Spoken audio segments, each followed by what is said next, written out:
Bismillahirrahmanirrahim. Alhamdulillah. Wassalatu wassalam ala asyrafil anbiya wal mursalin wa ala alihi wa ashabihi ajma'in. Subhanaka la ilma lana illa ma 'allamtana innaka antal alimul hakim. Wa tub 'alaina innaka antat tawwabur rahim. Bi rabbi qiyami la bi nafsi wa la siwa. Fa syukri lahu subhanahu wa sana'i. Assalamualaikum warahmatullahi wabarakatuh.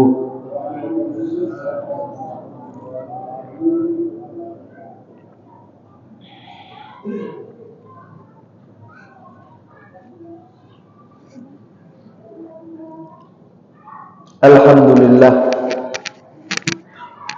kembali kita dipertemukan oleh Allah Subhanahu wa taala dalam kegiatan yang mulia ini, kegiatan yang memanglah hukumnya diwajibkan oleh Allah Subhanahu wa taala, yaitu adalah kegiatan majelis ta'lim. Sama-sama kita mempelajari ilmu yang Allah titipkan di dalam Al-Quran dan juga Rasulullah sallallahu alaihi wasallam di dalam hadis-hadisnya beliau. Nabi Muhammad sallallahu alaihi wasallam bersabda, "Talabul ilmi fariidhatun 'ala kulli muslimin." Menuntut ilmu agama adalah kewajiban bagi setiap orang Islam. Dan tentu pahala melakukan kewajiban akan lebih besar ketimbang pahala mengamalkan kesunahan.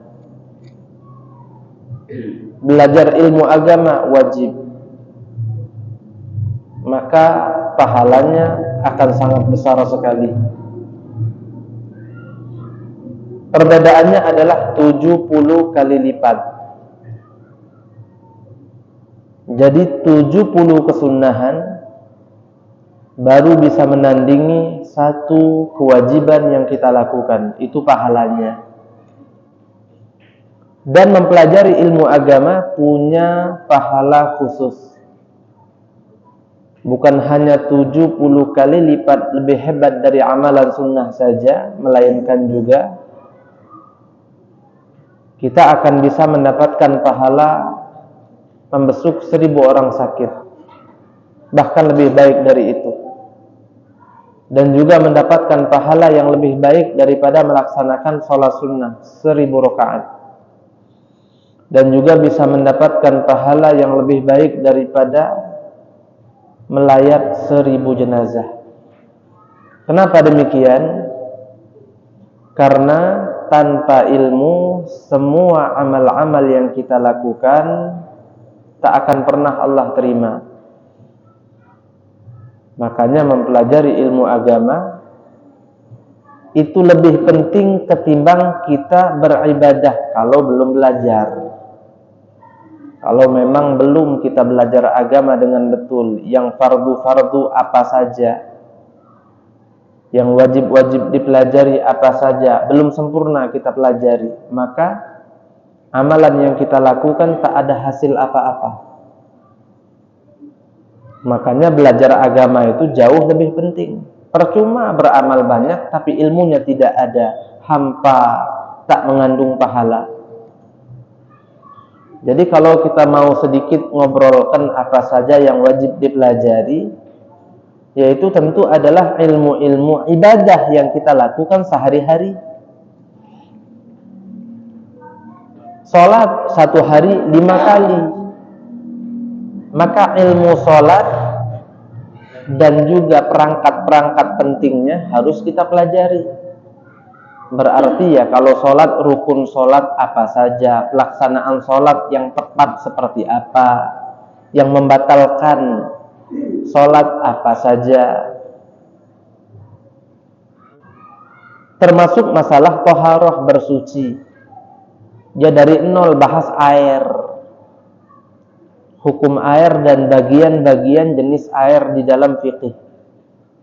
Mana air yang boleh digunakan untuk bersuci, berwudu, istinja dan mandi wajib, mana yang tidak. Terus lagi ya toharohnya sendiri, bukan airnya. Masalah wudu, apa saja yang wajib dilakukan ketika berwudu secara detail, bukan ilmu hasil nyontek. Kalau ilmu hasil nyontek itu rentan ada kesalahan padanya, dan itu pun tidak dianggap sebagai ilmu. Kenapa? Lihat orang, sedangkan orang itu alim saja mungkin tidak. Orang itu juga hasil nyontek, entah siapa yang dicontek. Terus yang membatalkan wudu apa saja. Ada orang ngira makan batal wudu. Tidak sedikit. Banyak orang mengira kalau berwudu terus makan mau sholat wudu lagi. Siapa yang bilang? Itulah belajar dari tidak tahu dari mana. Wallahu a'lam. Jadi itu salah satu contoh yang ada sebagai bukti bahwa kalau kita memang tidak duduk belajar, maka akan banyak informasi yang salah kita dengar, jadi salah ilmunya. Ala kulli hal, hadirin rahimakumullah, singkat saja mari kita lanjutkan pembahasan kitab An-Nasaih Ad-Diniyah. Jadi sekali lagi ya, kita harus bersyukur Allah sudah pilih kita untuk jadi orang yang mau belajar. Alhamdulillah. Mudah-mudahan berkat kita mau belajar, segala amal ibadah yang kita lakukan ada landasan ilmunya, sehingga semuanya diterima oleh Allah Ta'ala di sisinya. Amin ya Rabbal Alamin. Sudah beberapa kali pertemuan dalam pembahasan kitab An-Nasaih Ad-Diniyah. Yang kita bahas adalah masalah takwa kepada Allah. Memang tentu sengaja beliau menjadikan bab pertama di dalam kitab ini itu bab masalah pembahasan takwa. Karena memanglah bekal yang paling penting untuk kita miliki ketika menjalani kehidupan ini itu adalah takwa kepada Allah. Jadi urgen betul bab takwa itu harus didahulukan. Sebab apa? Ini paling penting. Paling penting takwa itu. Sebelum bahas ikhlas, sebelum bahas syukur, sebelum bahas istiqamah dan lain sebagainya, nanti semua itu takwa dulu. Kenapa? Karena ketakwaan itu paling penting dan dia juga adalah paket lengkap mencakup segala kebaikan. Jadi bab apapun sebenarnya masuk kalau dalam bab takwa itu. Sebab takwa adalah melakukan segala perintah dan meninggalkan segala larangan. Intinya kan itu. Jadi memang kita disuruh hidup ini untuk nurut sama Allah. Intinya itu. Buat apa belajar bab ikhlas? Karena Allah perintahkan kita untuk ikhlas ketika ibadah. Tulus karena Allah. Kenapa kita di dalam ilmu tasawuf mempelajari bab ujub, bangga diri ketika beramal baik? Kenapa? Karena Allah melarang kita untuk memiliki sifat itu. Jadi agar kita bisa meninggalkan larangan itu. Atau ya benar, untuk meninggalkan larangan tersebut biar tidak ujub. Ya balik-balik ke takwa. Maka sangat tepat bab yang pertama dibahas itu masalah takwa dan sudah kita lalui. Sekarang kita masuk ke dalam bab berikutnya. Bunyi babnya atau judulnya Al-Mautu 'alal Islam. Setelah kita mampu untuk jadi orang bertakwa, ada satu PR lagi bagi kita. Apa itu? Al-Maut 'alal Islam. yaitu kita harus senantiasa berupaya, berusaha, dan tentu tidak terlepas dari doa agar kita nanti ketika meninggal masih sebagai seorang muslim. Percuma ibadahnya banyak tapi ternyata di akhir hayat berbelok, percuma jadi. Bahkan berbeloknya sampai keluar agama. Wah, habis semua pahala yang sudah digapai, hancur sudah. Capek saja ibadah tapi ujung-ujungnya wafat bukan sebagai seorang muslim. Nah ini Pak yang paling kita takuti Pak. Yang kita paling takutkan kalau kita melakukan dosa dan tidak kunjung bertobat, itu takutnya nanti Allah cabut iman kita sehingga meninggal bukan muslim. Itu paling ngeri itu. Sebab kalau ada orang meninggal dan agamanya bukan Islam, entah dia memang kafir dari awal atau dia murtad di pertengahan hayatnya atau di akhir hayatnya, maka tidak ada harapan baginya. Tempatnya adalah neraka dan kekal di dalamnya selama-lamanya. Bukan karena kita panitia akhirat, tapi ini adalah apa yang Allah kabarkan kepada kita di dalam Al-Quran. Walladzina kafaru wa kazzabu bi ayatina ulaika ashabul jannah ulaika ashabun nar hum fiha khalidun. Orang kafir itu di neraka kekal selama-lamanya kata Allah. Orang kafir ya yang non muslim, baik non muslimnya dari awal sampai akhir hayatnya atau awalnya muslim tapi di akhir hayat dia berbelok jadi non muslim. Itu paling mengerikan itu. Dosa yang kita lakukan itu Allah ampuni kalau kita meminta maaf kepadanya. Selagi bukan syirik, apapun itu, kalau kita bertobat kepada Allah, maka Allah akan ampuni. Selagi bukan syirik dan bukan dosa kepada manusia. Kalau dosa kepada manusia, ya minta maafnya bukan kepada Allah, salah alamat. Kalau minta maaf kepada Allah, minta maafnya kepada manusia itu. Jadi kita melakukan dosa sebanyak apapun, sekeji apapun perbuatan kita, maka Allah akan ampuni. Dan kalau Allah sudah ampuni, ya dengan mudah di akhirat akan masuk ke dalam surga. Nah, tapi ini kadang-kadang jadi benalu. Orang terlalu meremehkan. Gara-gara dia paham Allah Maha Pengampun, Allah Maha Pengampun, Allah Maha Pemaaf, Rahman, Rahim. Apapun yang kita lakukan tinggal tobat, tidak usah ruwet sudah. Hidup inilah berat, tidak usah diberatkan lagi. Apa yang kita mau lakukan saja. Walaupun itu mungkin salah menurut syariat, dia minta maaf tinggal sama Allah. Oh ini meringankan. Meringankan. Masih muda juga. Nantilah waktu kita ibadah itu kalau sudah tua. Toh Allah juga Maha Pemaaf, Allah Maha Pengampun. Meremehkan, meringankan, mengentengkan. Takutnya nanti orang semacam ini Allah cabut dari hatinya keimanan kepada Allah, habis. Selesai. Tidak ada lagi rahmat baginya. Tidak ada lagi pengampunan Allah untuk orang dengan tipe seperti itu. Itu paling mengerikan itu. Jadi kita harus tetap takut melakukan dosa walaupun kita tahu Allah itu Maha Pengampun. Kita tahu, yakin Allah Maha Pengampun. Cuman bukan artinya gara-gara kita tahu itu kemudian kita semaunya melakukan maksiat. Kenapa? Karena takutnya nanti kita terlalu mengentengkan sehingga Allah murka, Allah cabut iman kita, selesai. Wafatnya dalam keadaan non muslim. Tidak ada yang bisa menjamin bahwa dia akan meninggal dalam keadaan Islam. Tidak ada. Siapapun, tidak ada jaminan. Tidak ada jaminan. Wafat dalam keadaan Muslim itu tidak ada jaminan. Dalam hadis Rasulullah Shallallahu Alaihi Wasallam sabdakan bahwasannya hati seorang mukmin itu baina asabi'ar rahman, ada di antara jari jemarinya Allah. Maksud jari jemarinya Allah tuh ya bukan Allah tuh punya jari.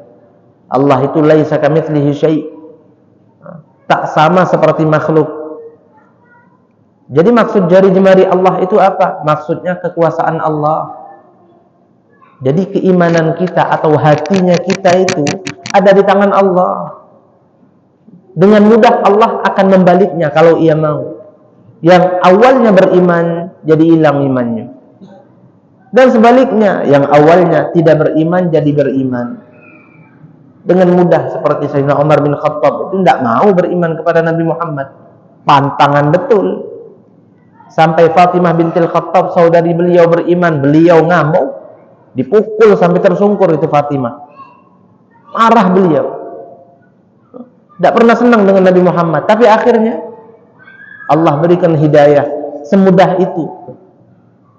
Dalam proses yang sangat singkat, drastis, jadi orang yang beriman kepada Allah dengan keimanan yang sangat kokoh. Hebat betul iman Sayyidina Umar itu. Allah beri. Dan tidak menutup kemungkinan ada orang lain, dan memang tentu ada. Sudah beriman luar biasa, amalnya banyak, tapi akhirnya wafat bukan muslim. Ada. Serem jadi. Nah, makanya setelah bab takwa itu beliau akan menjelaskan masalah kita itu harus selalu berusaha untuk meminta kepada Allah dan berupaya, doa juga ikhtiar agar bisa wafat dalam keadaan beriman kepada Allah. Statusnya masih muslim, Pak. Dalam riwayat ada dijelaskan bahwa kalau seseorang akan meninggal, dia mengalami sakaratul maut. Dia terbaring, kaku, tidak bisa ngapa-ngapain, ngomong tidak bisa, menggerakkan tubuhnya seperti biasa tidak bisa, untuk berpindah tempat tidak bisa. Yang dia rasakan adalah sakit yang tidak bisa dia ungkapkan, sakit betul. Dan di saat itulah dia merasa haus sekali, haus betul. Tidak pernah seumur-umur dia merasakan haus seperti itu. Nah, di saat itulah setan datang, membawa mangkuk isinya air segar. Air segar itu didekatkan di samping telinga orang yang sedang sakaratul maut itu. Terus digoyang-goyangkan. Sampailah suara gemercik air itu ke telinganya. Dan syaitan berkata, "Kau mau minum ini? Kamu haus? Kau perlu bantuanku? Kau butuh ini air? Aku akan beri kepadamu supaya kamu tidak haus lagi. Tapi syaratnya kau harus murtad." Iya. Jadi orang kalau meninggal setan datang, Pak. Karena ini adalah tugas utama setan. Dia minta umur panjang sampai hari kiamat. Itu buat apa? Buat memurtadkan orang-orang yang sudah terlanjur beriman kepada Allah, supaya nanti dia di dalam neraka ditemenin oleh orang-orang tadi. Karena orang-orang itu ya manusia, anak Adam. Dia dendam dengan Nabi Adam, itu setan itu. Dia mengatakan bahwasannya gara-gara Adam dia dikeluarkan dari surga. Gara-gara Adam dia menjadi makhluk terkutuk. Gara-gara Adam dia akan Allah jadikan penghuni neraka selama-lamanya.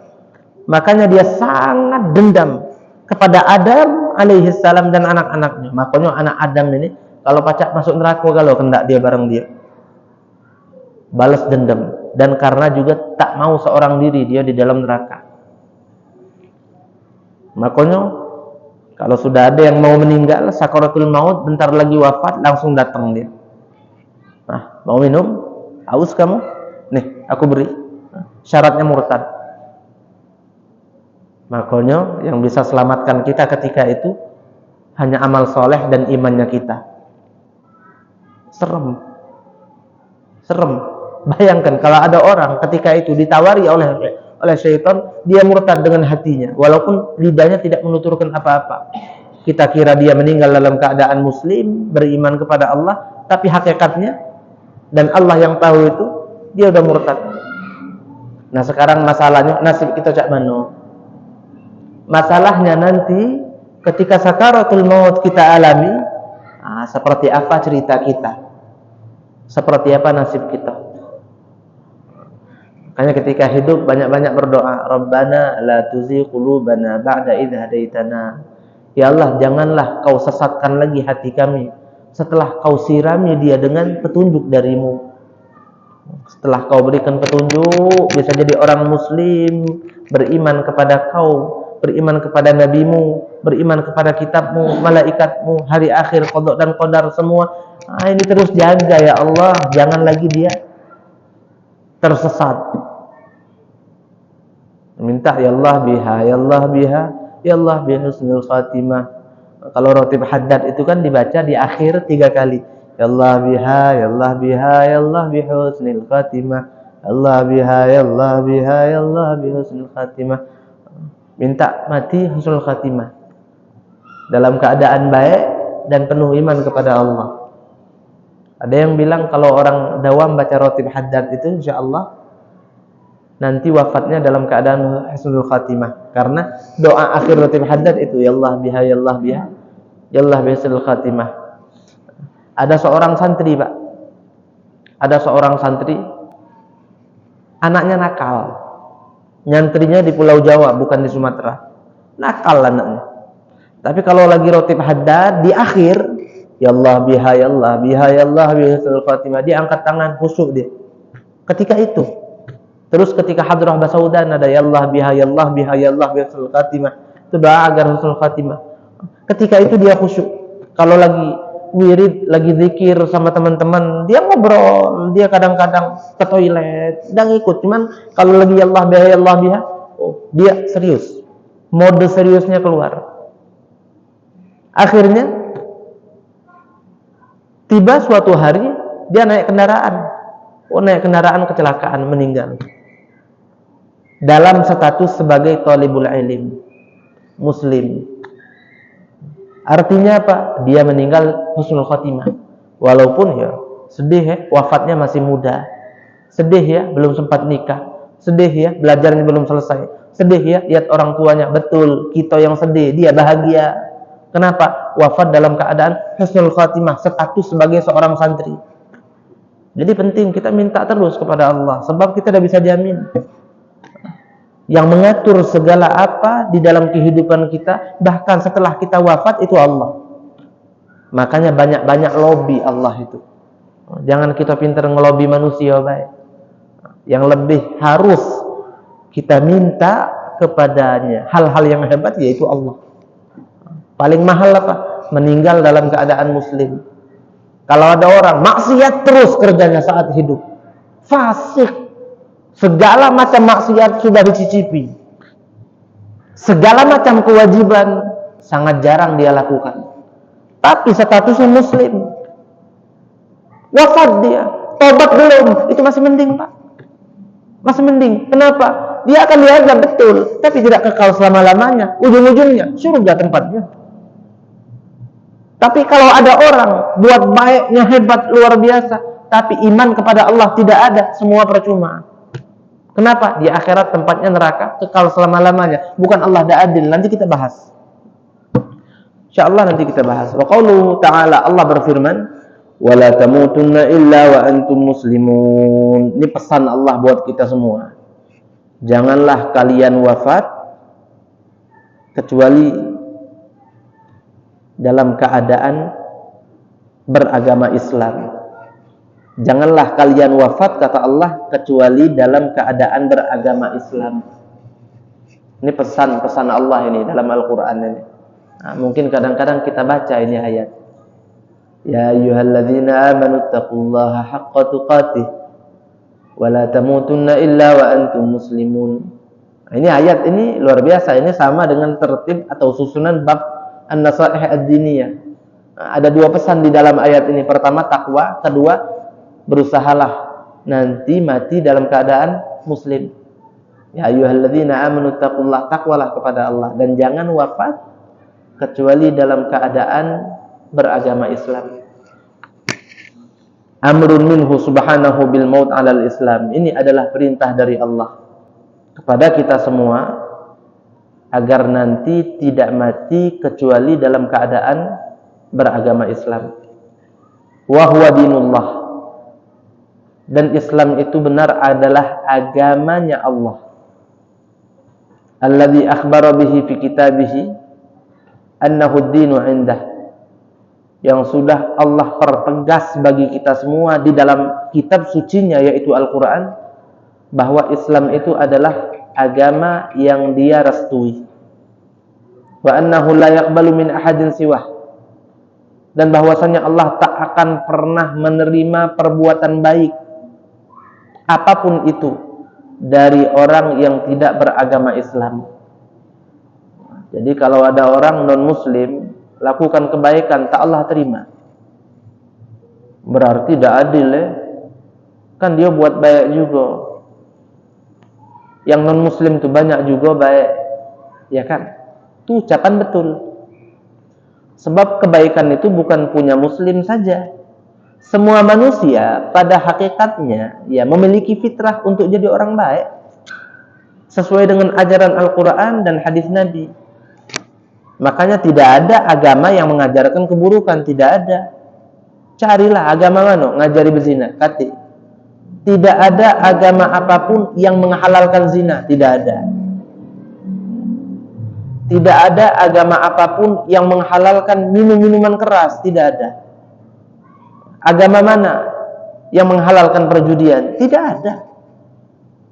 Sebab agama itu tentunya yang memang dibuat-buat oleh manusia, yang mereka rumuskan atas hati nurani mereka, yang sebenarnya fitrah yang sudah Allah ciptakan kita semua atasnya. Dan yang paling tepat adalah ajaran Islam. Paling tepat. Paling akurat sudah. Tapi walaupun semuanya mengajarkan kebaikan, sehingga semua penganut agama-agama itu menjadi orang baik, kadang-kadang berusaha, tidak sedikit dari mereka yang melakukan macam-macam bakti sosial, menolong sana dan sini, berderma ini dan itu, sopan-sopan, tahu tata krama. Mereka semua tahu itu, mereka terapkan, mereka pelajari dan mereka ajarkan. Tapi kalau agamanya bukan Islam, maka semua itu percuma, sia-sia, pahit memang, tapi itu fakta. Makanya bersyukur banyak-banyak Allah beri kepada kita agama Islam. Bersyukur banyak-banyak, harus kita syukuri, biar Allah selalu menjaganya. Amin ya rabbal alamin. Jadi kalau orang agamanya bukan non-muslim, sebaik apapun dia tak akan pernah masuk surga. Lantas kebaikannya tak ada efek sama sekali baginya. Tidak juga begitu. Tidak juga begitu. Kalau kebaikan orang-orang yang non-muslim itu sama sekali tidak berdampak pada kehidupannya, benar Allah dah adil. Tapi sistem yang Allah terapkan, ya sunnatullah, tidak seperti itu, tidak. Orang muslim ketika dia beramal baik, maka Allah akan berikan kepadanya balasan. Balasannya ya juga baik karena yang dilakukan baik. Tapi kebaikannya merupakan pahala, Allah balas panennya di akhirat.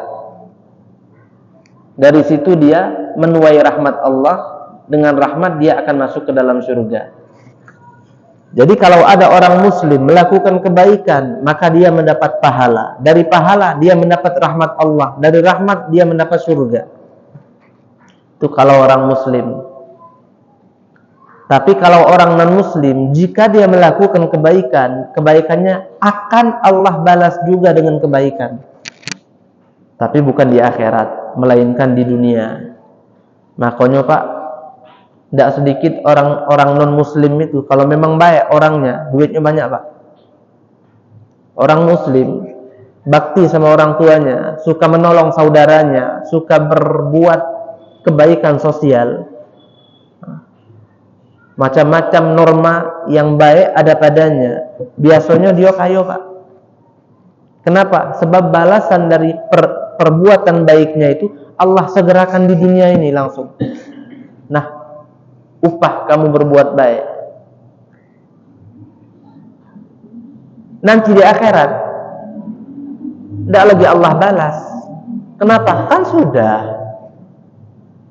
Kamu hidup dulu bergelimang harta, itu semua balasan dari kebaikan yang pernah kamu lakukan. Sudah dibalas. Makanya Nabi Muhammad katakan surganya orang kafir itu di dunia ini.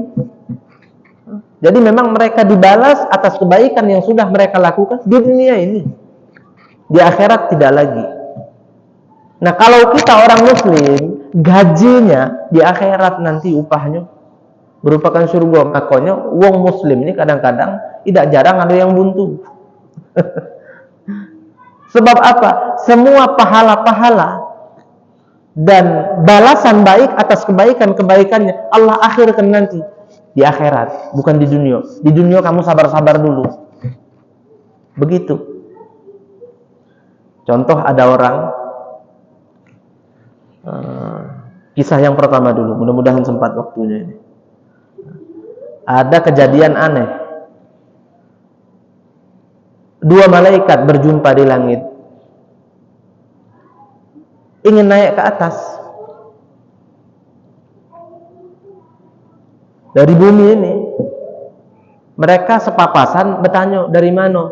Ya, dari bumi inilah, ada tugas. Nah, sama aku juga. Apa tugas kamu? Aku diutus oleh Allah kepada orang non-muslim. Orang non-muslim ini dia mau mati. Ketika itu dia ingin makan ikan. Ikan ini adanya di laut yang sangat jauh dari tempat tinggal dia, dipisah oleh 7 laut. Jaraknya 7 laut, baru laut itu ikan itu adanya di situ. Jadi dia punya hasrat sebelum mati ingin makan ikan itu. Jaraknya sangat jauh. Akhirnya Allah utus aku untuk ngambil ikan yang sangat jauh itu dan mendekatkan ke lautan yang dekat tempat tinggalnya, sehingga ditangkap nelayan.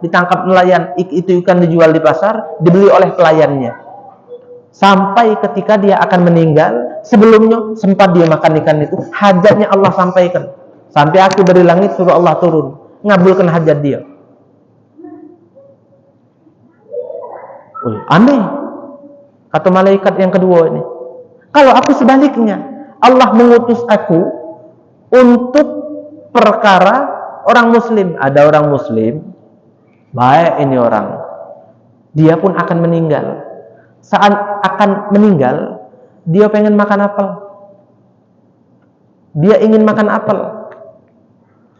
Allah utus aku untuk mendekati orang muslim itu agar dia gagal makan apel, meninggal duluan.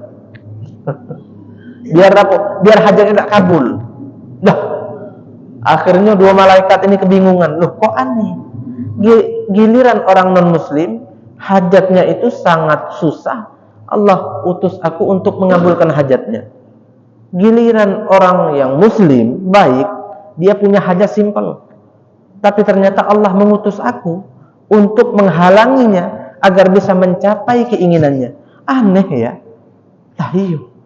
Jadi Allah ini berpihak kepada yang mana sebenarnya? Hamba yang beriman kepadanya atau justru yang ingkar? Akhirnya malaikat ketiga datang. Diutus Allah.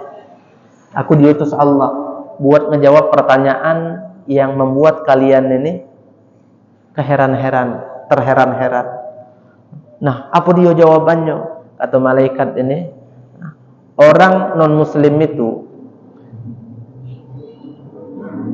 pernah melakukan kebaikan sebelum dia meninggal.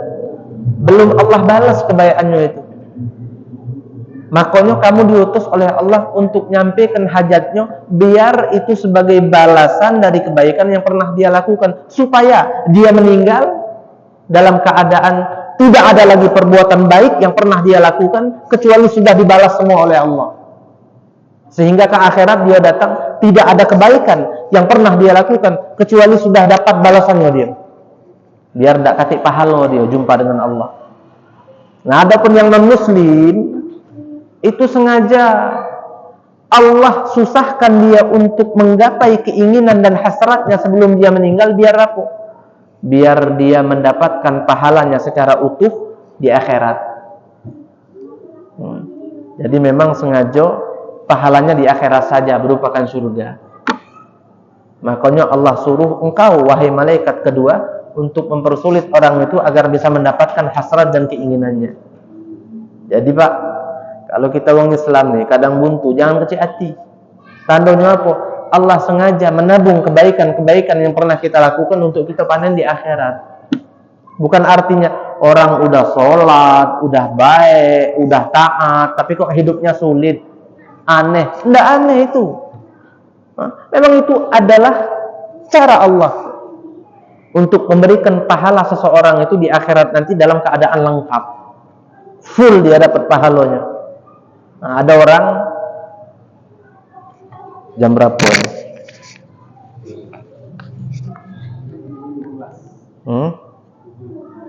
7.15, dikit lagi.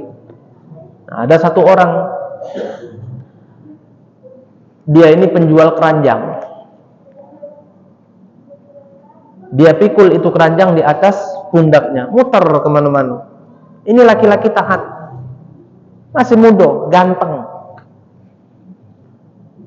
Cuman memang nasib dia tidak jadi orang kaya, hidupnya serba kekurangan. Dagangnya dagang keranjang.